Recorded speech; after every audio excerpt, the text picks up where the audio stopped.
حضور نظر نہیں آتے تو صدیق اکبر اپنا یہ رخسار کبھی نبی کی چوکھٹ پہ رکھتے، یہ رخسار کبھی نبی کی چوکھٹ پہ رکھتے، اسی کو جبی سائی کرنا کہتے ہیں۔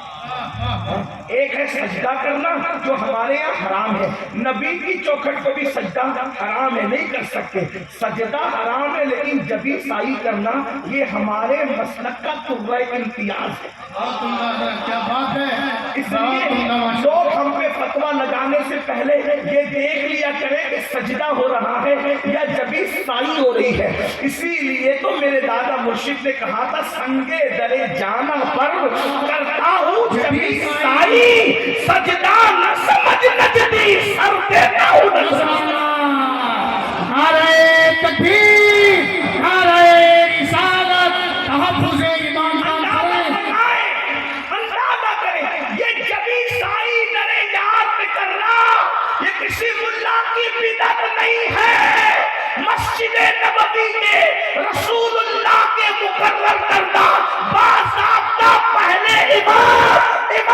عشق محبت، امام عشق محبت سیدنا ابوبکر صدیق کی سنت ہے، اور اس کو بیان کرنے والی ذات سیدنا رسول اللہ کی ذات۔ یہ رخسار نبی حضور کی چوکھٹ پہ رکھتے ہیں، یہ رخسار نبی حضور کی چوکھٹ پہ رکھتے ہیں، اور اسی طرح جبی سائی کرتے کرتے کسی کی رات مصلی پر گزرتی ہے، کسی کی رات نبی کی چوکھٹ پہ گزرتی ہے۔ مصلی پر تو قیامت تک راتیں گزرتی رہے گی، لیکن ابو بکر صدیق والا مقدر کہاں سے لاؤ گے کہ اللہ اکبر صدیق اکبر کی چوکھٹ رسول اللہ کے قدم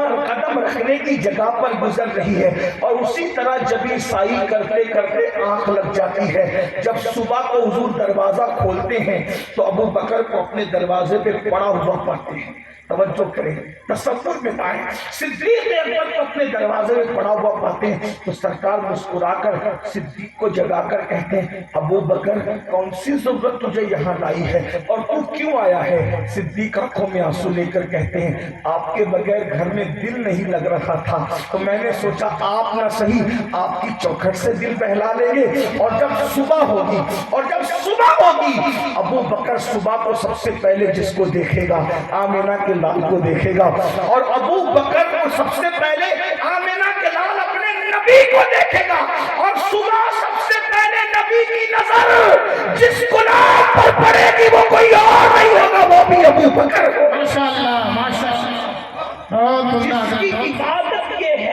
جس کی عبادت یہ ہے وہ کہہ رہا ہے کہ یہ چڑیا قیامت کے دن ان سے حساب نہیں، ابو بکر سے حساب۔ سوچو جس کی عبادت کو ایک پلڑے میں رکھ دیا جائے تو اس کی یعنی حضور کو دیکھنا، اس عبادت کے صدقے پوری امت جنت میں چلی جائے۔ یہ عبادت ہے صدیق کی حضور کو دیکھا نا، اور کتنا دیکھا، جہاں کوئی دیکھنے والا نہیں تھا رسول اللہ کو وہاں بھی ابو بکر وہاں بھی دیکھا، کہاں غار ثور میں کوئی دیکھنے والا نہیں، صرف ابو بکر صدیق، اور نبی نے بھی ایسا دکھایا ابو بکر کی گود میں آنکھیں بند کر لی، جتنا دیکھنا ہے دیکھا۔ مصحف قرآن تو قیامت تک لوگ پڑھیں گے، چہرہ مصطفیٰ پڑھنے کا شرف ابو بکر صدیق کو حاصل۔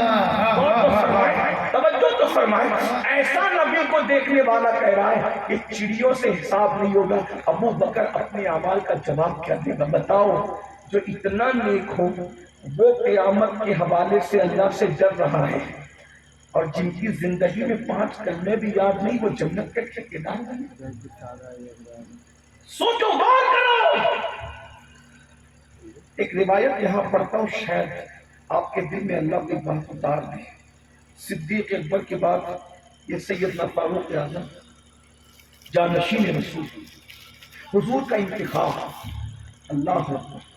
توجہ کریں، حضور کا دوسرا انتخاب۔ حضور علیہ السلام فرماتے ہیں کہ میرے بعد کوئی نبی ہوتا تو عمر ابن خطاب ہوتے، لا نبی آبادی، مگر میرے بعد کوئی نبی نہیں۔ وہ کہتے کہ کاش عمر ایک پرندہ ہوتا، یہ آخرت کی فکر ہے، عمر ایک پرندہ ہوتا، لوگ اس کو کاٹ دیتے، کھا جاتے اور ہضم کر جاتے، تاکہ عمر قیامت کے دن اللہ کو جواب دینے سے بچ جائے۔ یہ فرق جن کو رسول اللہ نے جنت کی بشارت دی ان کا یہ حال ہے۔ ایک بات یہاں یاد آتی ہے کہ فاروق اعظم اللہ کے خوف سے اتنا روتے تھے کہ رونے کی وجہ سے آپ کے گالوں پر آنسوؤں کا نشان پڑ گیا اتنا روتے تھے آخرت کے خوف سے، اللہ کے خوف سے۔ میں سمجھتا ہوں کہ شاید ہمیں کبھی اللہ کے خوف سے رونا آیا بھی نہیں ہوگا، کیونکہ ہم